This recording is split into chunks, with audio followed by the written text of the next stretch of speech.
प्राणदीपं शिवं शिवं महुङ्काररूपं शिवं शिवं महसूर्यचन्द्राग्निनेत्रं पवित्रं महगाढतिमिरान्तकं सौरगात्रं महकान्तिबीजं महदिव्यतेजं भवनी समेतं भज मञ्जुनाथम्। ओ नमः शङ्कराय च मयस्कराय च नमः शिवाय च शिवतराय च भवहराय च महाप्राणदीपं शिवं शिवं भज मञ्जुनाथं शिवं शिवम् अद्वैतभास्करम् अर्धनारीश्वरं त्रिदशहृदयङ्गमं चतुरगतिसङ्गमं पञ्चभूतात्मकं षट्शत्रुनाशकं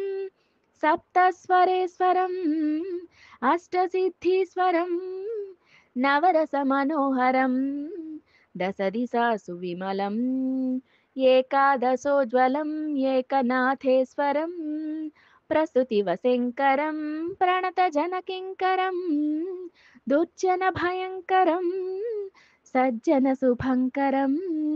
प्राणिभवतारकं प्रकृतिहितकारकं भुवनभव्यभवनायकं भाग्यात्मकं रक्षकम्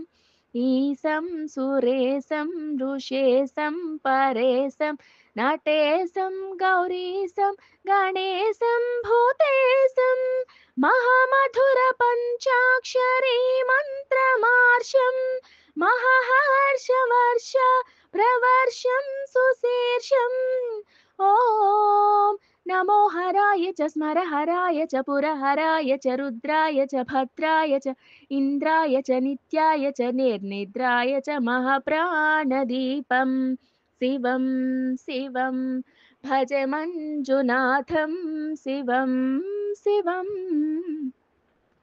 डं ढं डडं ढं डडं ढं डडं ढं ढ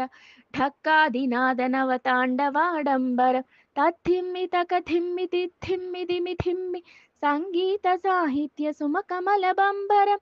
ओङ्कार ह्रीङ्कार ऐङ्कार श्रीङ्कार मन्त्रबीजाक्षरं मञ्जुनाथेश्वरं ऋग्वेदमाद्यं यजुर्वेदवेद्यं सामप्रगीतम् अथर्वप्रभातं पुराणेतिहासं प्रसिद्धं विशुद्धं प्रपञ्चैकसूत्रं विबुद्धं सुसिद्धं नकारं मकारं श्रीकारं बकारं यकारं निराकार साकार सारं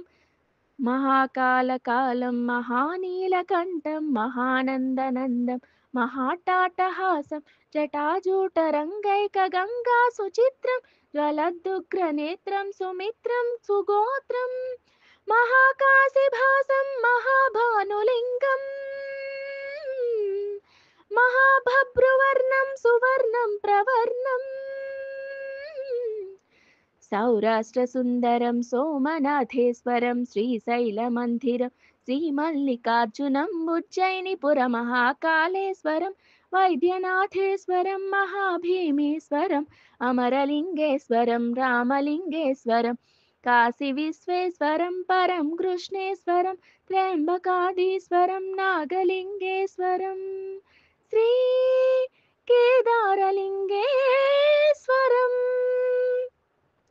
अग्निलिङ्गात्मकं ज्योतिलिङ्गात्मकं वायुलिङ्गात्मकम् आत्मलिङ्गात्मकम् अखिललिङ्गात्मकम् अग्निसोमात्मकम् अनादिम् अमेयम् अजेयम् अचिन्त्यम् अमोघम् अपूर्वम् अनन्तम् अखण्डम्